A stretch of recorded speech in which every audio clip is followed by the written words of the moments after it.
Welcome back. Today we're going to switch focus a bit. We were doing a series on the performance of our schools, especially over the last 4 to 5 years. But needless to say, it wasn't the story we wanted to continue to tell.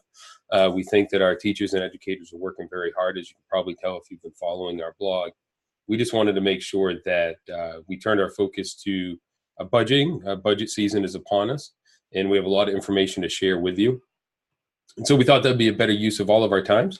So without further ado, we're going to start taking a look at some myths of our budgeting process. But first, I get feedback quite a bit that where do I find your blog? So if you look at it's Low Expectations Public Education, we try to make it as easy to find as possible, as you can see down here with Low Expectations and publiceducation.com. So if you can remember Low Expectations and Public Education, you should be able to find us with ease. So as I said, this is part one of our Mythbuster series. So we're going to take a look at some of the documents that are available to you as you try to educate yourself on the budget season. So what we wanted to do is we wanted to find out what we were sharing and what was available for the public. We did come across this deck that was used last year to help people understand the budgeting process. And we noticed this one kind of popped right out at us. 80% portion of RSU 22 budget dedicated to salaries and benefits for all employees and contracted services. That's a big number. That's a big 80%. And then it shows you what the other 20% is spent on. Well, geez, how do they do it?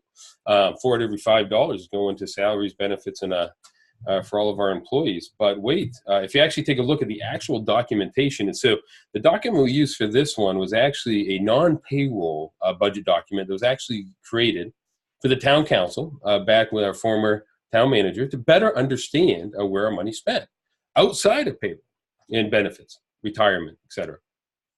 So here you see on the left-hand side, we have 2015, $25.8 million in total was spent, $9.8 million spent outside of payroll benefits. So there you go. Well, actually, that would mean that almost 40% was spent on non-payroll, which would mean, as you see here, 61.95% of the total budget was set on salaries and benefits. A variance of $4.6 million misrepresented. Now, if you look at 2016 over on the right, and you'll see both by the graph and the numbers, whichever you prefer, total spent 29, a little bit over 29 million. We don't have the final 16 actuals on this document. We have them elsewhere, but we didn't want to taint the accuracy of what we're doing. So they have 10.2 million was budgeted.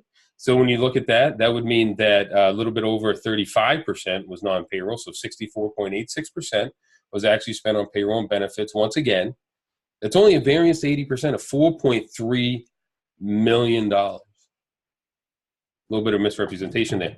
Now, if you've seen some of our other blog entries, if you haven't seen $3.9 million contingency /slush, go to Low Expectations and publiceducation.com. It's you can't make it up. So then we go here. Here's another myth dealing with benefits, and it has to do with our teachers, right? So we hear year over year over year, the budget keeps going up because of teacher benefits. Well, we took a look at just our classroom teachers. So these are the teachers full-time in a classroom with a class teaching. And if you see here, we have all the schools outlined. So on top, as you would think, the darkest blue line is Hamden Academy, so they have the most teachers. You'd think they'd spend the most on benefits. Makes sense. But if you notice from 2015 over here to the left, over to the right, over the 3-year period, the benefit total went down. And if you look at all the schools, they're pretty well flat or down. What's this mean overall? We keep hearing that the benefits are the reason our budgets keep going up. Well, in reality, if you look at from 2015 on the left through 2016 in the middle to full year 17 on the right, they have gone down over time. Interesting. So when you think about the accuracy of the information you're getting, well, I'll let you decide for yourself. But until next time, remember, Low Expectations in publiceducation.com is where you can find all sorts of good information to better understand our district. Thanks for joining.